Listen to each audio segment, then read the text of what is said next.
मित्रांनो, आज मी तुम्हाला नागपंचमीची महान आणि पवित्र कथा सांगणार आहे. ही कथा नागपंचमीचे महत्त्व स्पष्ट करते. प्रत्येक विवाहित स्त्रीनी ही कथा नक्कीच ऐकायला पाहिजे. असे म्हटले जाते की जी विवाहित स्त्री ही कथा ऐकते तिच्या नवऱ्याचे आयुष्य दीर्घ होते. तिच्या घरातील गरिबी, दोष तथा भीतीदायक वातावरण नष्ट होते. जर तुम्हाला पण आयुष्यात दुःख आणि अडचणींचा सामना करावा लागत असेल तर ही कथा नक्की ऐका. मित्रांनो, मी खूप मेहनत करून प्रत्येक व्हिडिओ बनवत आहे. पण अनेक लोक डिसलाईक करतात. का करतात माहीत नाही, पण जर का तुम्हाला माझी व्हिडिओ आणि माहिती आवडत असेल तर प्लीज तुम्ही लाईक आणि सबस्क्राईब नक्की करा. तुमचा सपोर्ट आहे म्हणूनच माझ्या मेहनतीला फळ मिळत आहे. म्हणून मी तुम्हा सर्वांचे खूप खूप आभार मानते. मित्रांनो, कमेंटमध्ये जय नागदेवता आणि हर हर महादेव नक्कीच लिहा. चला तर मग सुरू करूया. मित्रांनो, एकेकाळी मध्य भारतातील एका प्राचीन राज्यात एक सुंदर आणि वैभवशाली नगरी वसलेली होती. त्या नगरीची कीर्ती चारही दिशांनी पसरली होती. पण त्या समृद्ध नगरीतल्या एका लहानशा झोपडीत रेणुका आपल्या कन्यासह अत्यंत साध्या परिस्थितीत दिवस कंठत होती. रेणुकाला सुनंदा नावाची तरुण कन्या होती. पतीचे अकाली निधन झाल्यामुळे रेणुकावर वैधव्य आलं होतं आणि तिच्या आयुष्यात सुनंदाच एकमेव आधार होती. रेणुका अत्यंत धार्मिक आणि भक्तिपरायण स्त्री होती. ती दररोज सकाळी आपल्या घरासमोर एका पितळी भांड्यात ताजं दूध घालून ठेवायची आणि सर्पांना तो नैवेद्य अर्पण करायची. दर पहाटे लवकर उठून रेणुका प्रथम नागदेवतांची प्रार्थना करीत असे. मगच इतर कामांना सुरुवात होई. तिने ठेवलेल्या दुधाच्या वाटीपाशी नाग येत असत आणि तिच्या भक्तीने तृप्त होऊन शांतपणे परत जात असत. नागांप्रती रेणुकाच्या मनात प्रचंड आदर आणि श्रद्धा होती. वर्षानुवर्ष ती हे दूध नागदेवतांना पाजत होती आणि त्यांच्या कृपेची याचना करत होती. रेणुकाची अशी निष्ठा पाहून नागलोकाचा नागराज अतिशय प्रसन्न झाला. तिच्या या सेवाभावामुळे नागराजाने तिच्यावर कृपादृष्टी ठेवली. एके दिवशी नागराजाने तिच्या भक्तीवर संतुष्ट होऊन मानव रूप धारण केलं आणि अचानक रेणुकेला दर्शन दिलं. नागराज मानव रूपात रेणुकासमोर प्रकट झाला तेव्हा रेणुका थक्क झाली. तिने नम्रपणे हात जोडले आणि आदराने नागराजाचे स्वागत केले. नागराज म्हणाला, हे माते, तू जे रोज आम्हा नागांना प्रेमाने दूध पाजतेस त्याने आम्ही सर्व आनंदित आणि ऋणी झालो आहोत. तुझी भक्ती पाहून मी अतिशय प्रसन्न झालो आहे. तो पुढे म्हणाला, माते, माग काहीही हवे ते माग. तुझी जी कोणती इच्छा असेल ती पूर्ण करण्यासाठी आम्ही सिद्ध आहोत. हे ऐकून रेणुकाच्या डोळ्यात आनंदाश्रू उभे राहिले. ती विनम्र स्वरात म्हणाली, नागराज, मला स्वतःसाठी काहीही नको आहे, पण मला माझ्या मुलीचीच चिंता आहे. रेणुकाने हात जोडून विनंती केली, हे नागराज, माझ्या निधनानंतर माझ्या सुनंदाचं रक्षण करा. तिला आपल्या बहिणीसारखे समजा आणि तिची सदैव रक्षा करा. रेणुकाची आर्त याचना ऐकून नागराजाने तिला वचन दिलं. नागराज म्हणाला, हे माते, तुझा हा स्नेह आणि भक्ती आम्ही कधीच विसरणार नाही. तुझ्या निधनानंतर आम्ही नक्की तुझ्या मुलीचे रक्षण करू आणि तिला सख्या भगिनीप्रमाणे मान देऊ. नागराजाकडून वचन मिळताच रेणुका आनंदली. तिने नागराजाचे शतशः आभार मानले आणि आशीर्वाद देत म्हणाली, मला आता माझ्या मुलीची काहीच काळजी नाही. काही वर्षांनी सुनंदाचे लग्न एका प्रतिष्ठित आणि संपन्न कुटुंबात ठरलं आणि थाटामाटात पार पडलं. आपली मुलगी एका समृद्ध घराण्यात सासरी जाणार असल्याचं पाहून रेणुका अतिशय आनंदित झाली. लग्नानंतर काही दिवसातच रेणुकाचे निधन झाले. आईच्या मृत्यूने सुनंदा खचून गेली. तिच्या डोळ्यांसमोर अंधार झाला. आईचं छत्र हरपल्याने सुनंदा दिवस रडून काढू लागली. अखेर काही काळानंतर तिने स्वतःला सावरत संसारात मन वळवण्याचा प्रयत्न केला. पण ती एकाकीच होती. सुनंदा आता आपल्या पतीच्या घरी म्हणजेच सासरी वास्तव्यास होती. तिथे आणखी 3 सुना होत्या. मोठी सून रेवती, मधली सून उत्तरा आणि तिसरी सून माधवी. सुनंदा या चौघींमध्ये सगळ्यात धाकटी सून होती. तिचं सासर एक मोठं संयुक्त कुटुंब होतं. असेच काही महिने निघून गेले. नागपंचमीचा सण जवळ आला आणि घरातील तीनही मोठ्या सुनांनी आपापल्या माहेरी जाण्याची तयारी सुरू केली. रेवती, उत्तरा आणि माधवी यांनी आपापल्या आई-वडिलांकडे निरोप धाडले होते. माहेरून त्यांच्यासाठी खास भेटवस्तू, नवीन कपडे आणि गोडधोड पदार्थ येऊ लागले. त्या तिघी माहेरी जाण्यासाठी अतिशय उत्सुक होत्या. त्यांच्या भावांनी त्यांना न्यायला येणार असल्याचा निरोप पाठवला होता. त्यामुळे संपूर्ण घरात त्यांची आनंदात लगबग सुरू होती. पण सुनंदाचे माहेर आता कुठेच नव्हते. आईच्या जाण्यानं तिच्या मायाळू माहेरचा संसार संपला होता. तिला न्यायला येण्यासाठी कुणीच नव्हतं. इतर तिन्ही सुनांची लगबग पाहून सुनंदाच्या हृदयात हुरहुर दाटली. ती हळूच आपल्या खोलीत जाऊन शांत बसली. तिच्या मनाला फार वाईट वाटत होतं. तिला काहीच सुचत नव्हतं आणि कोणाकडे जाऊन आपलं दुःख सांगावं तेही तिला कळत नव्हतं. आपल्या भाडी आलेल्या एकटेपणाचं तिला प्रचंड दुःख झालं. मोठी सून रेवती सुनंदाला अश्रू भरल्या डोळ्यांनी एकटी बसलेली पाहून चिडवायला आली. रेवतीने उपरोधाने विचारलं, "काय ग धाकटी सूनबाई, तुझ्या माहेरून कुणी तुला न्यायला येणार की नाही?" रेवती पुढे म्हणाली, "आम्हा तिघींचे भाऊ आम्हांना न्यायला येतायत बघ, पण तुझं तर कुणीच नाही. आता तू काय करणार? इथेच राहावं लागणार, सासूबाईंची बोलणी ऐकत घरकाम करावं लागणार." रेवतीचे टोमणे ऐकून सुनंदाच्या काळजात कळ उठली. तिच्या डोळ्यातून अश्रू ओघळले. ती काहीही न बोलता आपल्या खोलीत निघून गेली. पुढच्या दिवशी पहाटे रेवती, उत्तरा आणि माधवी आपापल्या भावांसोबत हसत खिदळत माहेरी रवाना झाल्या. सुनंदा त्यांची निघालेली रथ आणि पालखी दूर जाताना पाहत उभी राहिली. त्यांच्या उत्साही जल्लोषाचा आवाज मंदावताच सुनंदाच्या मनात एकाकीपणाची भावना उसळून आली. ती देवघरात गेली. सुनंदाने भगवान शंकराच्या मूर्तीसमोर बसून आपली व्यथा मांडली. ती रडत्या स्वरात प्रार्थना करू लागली, "हे महादेव, तू मला कुठलंच सुख दिलं नाहीस. तू माझ्याकडून माझी आई देखील हिरावून घेतलीस." आईची आठवण येऊन सुनंदाचा कंठ दाटून आला. आई हयात असती तर तिला माहेरचा आधार मिळाला असता. हा विचार करून ती अधिकच हळवी झाली. सुनंदा हमसून म्हणाली, "आता मी काय करू? कुठे जाऊ? देव, माझं या जगात कुणीच जवळचं माणूस उरलेलं नाही. तूच आता काहीतरी व्यवस्था कर." त्या रात्री सुनंदा दुःखात बुडालेली असताना अचानक तिच्या घराच्या दरवाजावर कोणीतरी हलकेच टकटक केलं. इतक्या रात्री कोण आलं असावं असा विचार करून ती दरवाजाकडे गेली. सुनंदाने दरवाजा उघडला आणि पाहते तर काय, एक देखणा आणि तेजस्वी तरुण तिच्यासमोर उभा.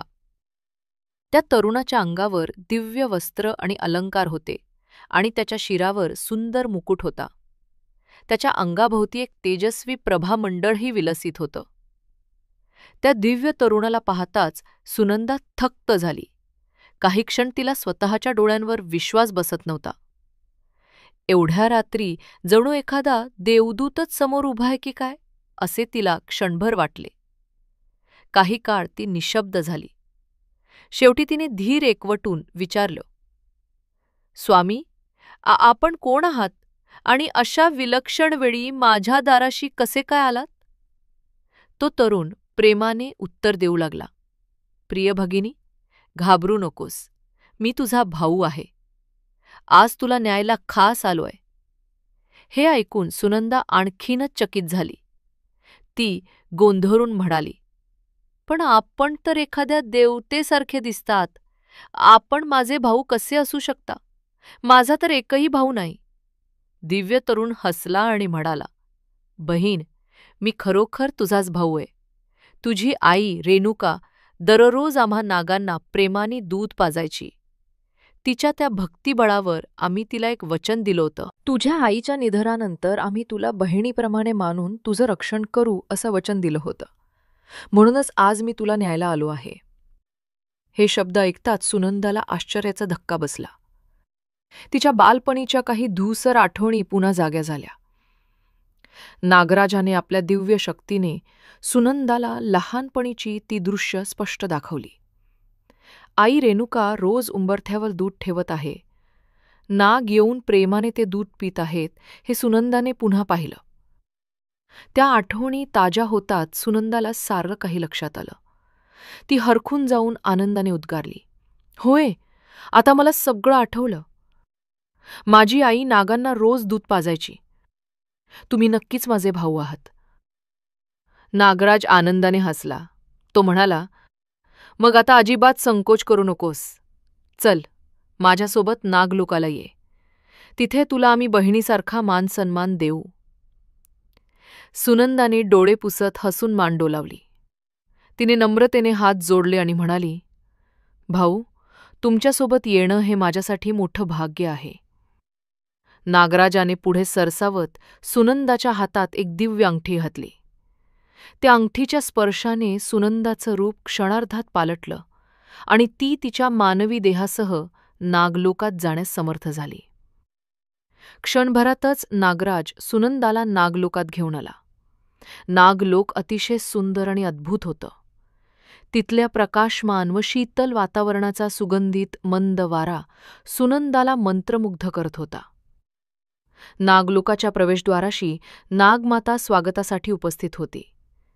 नागमाता कद्रूने सुनंदाला प्रेमाने आपल्या कुशीत घेतलं. "ये, ये माझी मुली," नागमाता प्रेमळ स्वरात म्हणाली. "तुझं आमच्या इथे मनःपूर्वक स्वागत आहे." नागमातेच्या मायाळू स्वागताने सुनंदाचे डोळे पाणावले.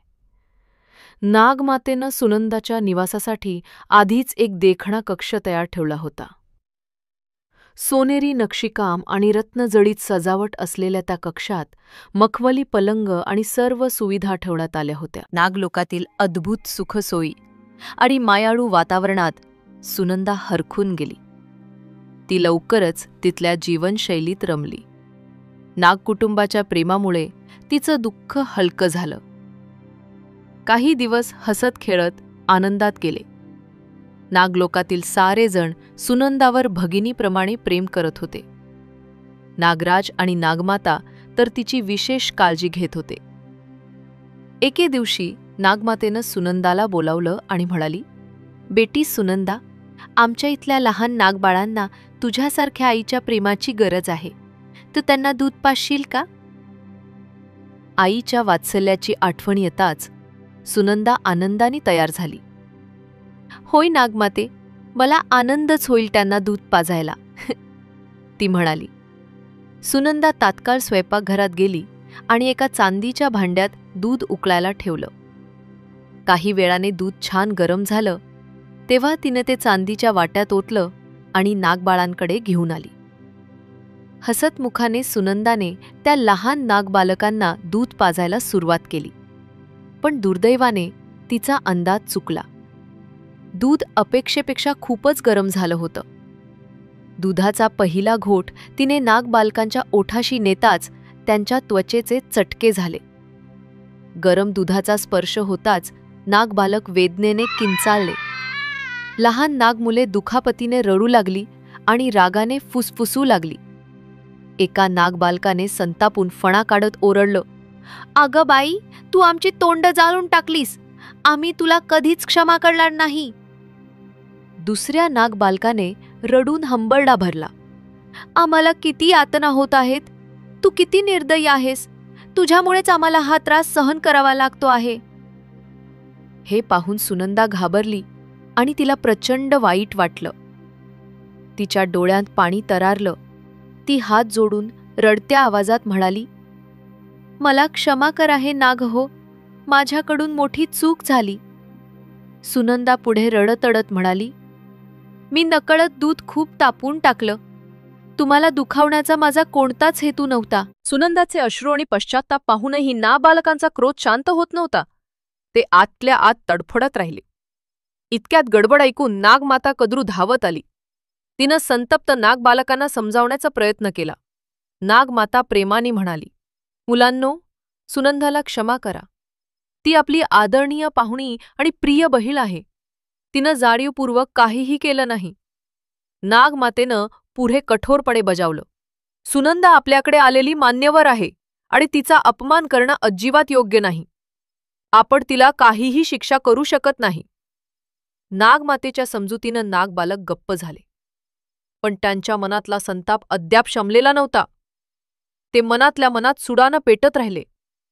त्या प्रसंगानंतर काही दिवस सुनंदा नागलोकात राहिली. पण तिच्या मनात अस्वस्थता येऊ लागली. नागबालकांच्या रागामुळे ती खूप व्यथित झाली होती. अखेरीस सुनंदानं नागलोकातून पुन्हा आपल्या मानव जगतातील घरी परतण्याची इच्छा व्यक्त केली. नागराज आणि नागमातेनं तिची इच्छा मान्य केली आणि आदरानं तिला निरोप दिला. सुनंदा परत आपल्या सासरी आली. पण नागलोकातील दिवसांच्या आठवणी तिच्या हृदयात कोरल्या गेल्या होत्या. नागलोकात पाहिलेलं अद्भुत वैभव आणि तिथे मिळालेली आपुलकी ती कधीच विसरू शकली नाही. सुनंदा पुन्हा आपल्या दैनंदिन संसारात गुंतली. पण तिच्या मनात पुढच्या वर्षीच्या नागपंचमीची आतुरता लागली. नाग परिवार पुन्हा भेटायला येईल का? या विचारानं तिच्या मनाला हुरहुर लागली. दिवस मागत गेले, महिने सरले आणि अखेर नागपंचमीचा सण परत आला. सुनंदानं या दिवसाची अत्यंत आतुरतेनं वाट पाहिली होती. तेवढ्यात नागलोकातही जय्यत तयारी सुरू झाली. आता ते लहान नागबालक मोठे आणि सामर्थ्यवान झाले होते. नागमातेनं त्यांना सुनंदाला पुन्हा आमंत्रित करून घेऊन यायला सांगितलं. नागपंचमीच्या दिवशी नागराजाचे ते दोन्ही तरुण पुत्र सुनंदाच्या गावाकडे जाण्यास निघाले. मात्र त्यांच्या मनात अजूनही मागच्या घटनेचा संताप धगधगत होता.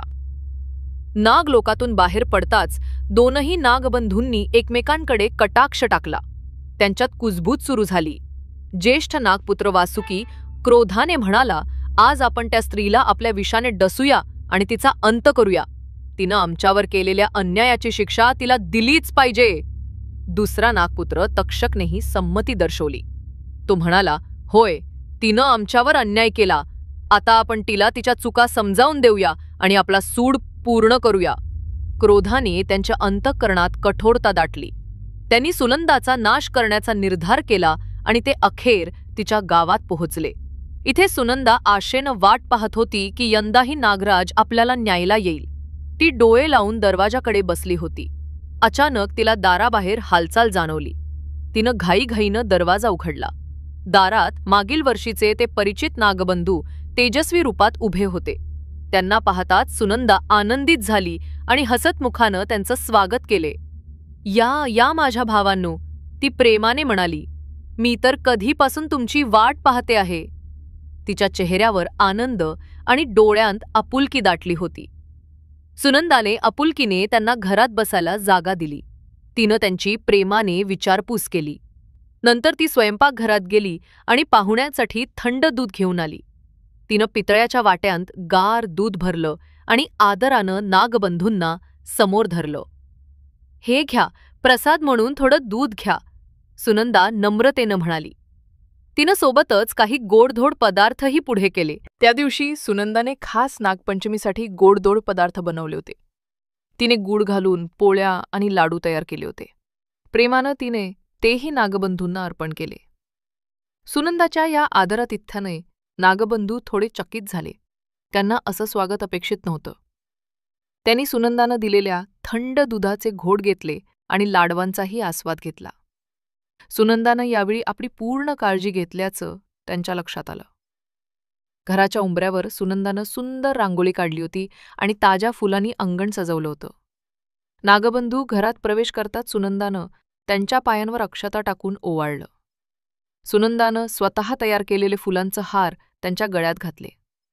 तिच्या मनःपूर्वक स्वागतानं नागबंधू भारावून गेले. सुनंदाच्या डोळ्यातील निर्मळ स्नेह पाहून नागबंधूंचं हृदय क्षणार्धात वितळलं. ज्या कठोर सूडभावनेनं ते आले होते ती क्षणभरात नाहीशी झाली. वासुकीनं शांतपणे सुनंदाला उद्देशून सांगितलं, आम्ही तुला क्षमा केली आहे बहीण. आधी आमचा गैरसमज झाला होता. तक्षकानं मान खाली घालून म्हटलं, तुझं प्रेम आणि पाहुणचार पाहून आमची मनं परिवर्तन पावली आहेत. आम्ही तुला चुकीचं समजत होतो. हे ऐकताच सुनंदाच्या डोळ्यात आनंदाश्रू दाटले. भावांनो, मीही तुमची मनापासून क्षमा मागते आणि तुम्हालाही क्षमा करते, ती कृतज्ञतेनं म्हणाली. त्या क्षमेच्या आणि प्रेमाच्या वातावरणात पुन्हा स्नेहाचा सागर लहरला. मनातील सारे गैरसमज दूर झाले. सुनंदा आणि नागबंधूंनी एकमेकांना प्रेमानं आलिंगन दिलं. नंतर नागबंधूंनी पुन्हा सुनंदाला आपल्यासोबत नागलोकाला चढण्याचा आग्रह केला. चला, आता आमच्या घरी जाऊया, वासुकी उत्साहानं म्हणाला. होय, पुन्हा आमच्यासोबत नागलोकाला ये, तक्षक हसत हसत म्हणाला. आमच्या नागमातेसह सगळेच तुझी आतुरतेनं वाट पाहत आहेत. सुनंदा आनंदानं तयार झाली आणि ती पुन्हा नागबंधूंबरोबर नागलोकात गेली. नागलोकात पोचताच नागमाता आणि नागराजानं तिचं उत्साहानं स्वागत केलं. संपूर्ण नागलोकात आनंदोत्सव साजरा झाला. नागराजानं पुढे येऊन सुनंदाला सन्मानानं एका सुशोभित आसनावर बसवलं. नागलोकातील सर्वांनी तिचं मानानं वंदन केलं. नागराजाने सुनंदाच्या कपाळावर भक्तिभावाने शुभ्र चंदन कुंकू लावलं. भावंडांच्या प्रेमाचा हा तिच्यासाठी मोठा सन्मान होता. नागमातेनं तिला प्रेमानं आशीर्वाद दिला आणि सुवर्णरत्नांनी भरलेली एक सुंदर मंजूषा तिच्यासमोर अर्पण केली. सुनंदाने विनम्रतेनं ते सर्व स्वीकारलं. तिनं मनापासून नागमाता आणि नागराजाचे आभार मानले. तिच्या आनंदाला पारावार उरला नव्हता. काही दिवस सन्मानाने राहिल्यानंतर सुनंदाला आपल्या मानव जगताच्या घरी परतायचं होतं. नागपरिवाराने प्रेमानं तिला निरोप दिला आणि अनेक मौल्यवान भेटवस्तू देऊन पाठवलं. सुनंदा जेव्हा सासरी परतली तेव्हा तिच्यासोबत नागांनी दिलेल्या सुवर्ण मोत्यांनी भरलेली पेटी आणि इतर अमूल्य भेटवस्तू होत्या. त्या पेटीत सोन्याचे अलंकार, हिरे, मोती अशी अनेक रत्ने भरली होती. हे ऐश्वर्य पाहून सासरच्या मंडळींचे डोळे दिपले. तिला पूर्वी हिणवणाऱ्या रेवतीच्याही चेहऱ्यावर आश्चर्य आणि थोडी लाज उमटली. रेवतीने आपली चूक कबूल करून सुनंदाची क्षमा मागितली आणि आता तिला मनापासून बहिणीचा मान दिला. निरोपाच्या क्षणी नागराजाने सुनंदाला एक अमूल्य वरदान दिलं. नागराज म्हणाला, हे भगिनी, आजपासून जी कोणती स्त्री नागपंचमीच्या दिवशी श्रद्धेने आणि प्रेमानं नागांना थंड दूध अर्पण करील, तिच्या कुटुंबियांना नाग कधीही डसणार नाहीत. सुनंदाने डोळ्यांत आनंदाश्रू घेऊन नागराजाचं आणि संपूर्ण नागकुटुंबाचं मनापासून आभार मानलं. तिनं विनम्रतेने साष्टांग नमस्कार करून त्या दिव्य परिवाराला निरोप दिला. सुनंदा आनंदाने आपल्या घरी परतली. नागराजाच्या वरदानामुळे तिला अपरिमित समाधान मिळालं. त्या दिवसानंतर तिच्या कुटुंबावर कधीही सर्पदंशाचं संकट आलं नाही. तिच्या निस्वार्थ भक्तीचं फळ तिला इतक्या सुंदर रीतीनं मिळालं होतं. म्हणतात की त्याच दिवसापासून नागपंचमीच्या दिवशी नागांना दूध अर्पण करण्याची प्रथा सुरू झाली आणि ती आज तागायत सुरू आहे. सुनंदा दरवर्षी नागपंचमीचा सण भक्तिभावाने साजरा करू लागली. ती प्रत्येक नागपंचमीला आपल्या घरासमोर दूध ठेवून नागांची पूजा करी आणि नागपरिवाराला सतत स्मरे. सुनंदाचं उर्वरित आयुष्य सुख आणि समाधानाने भरलं होतं.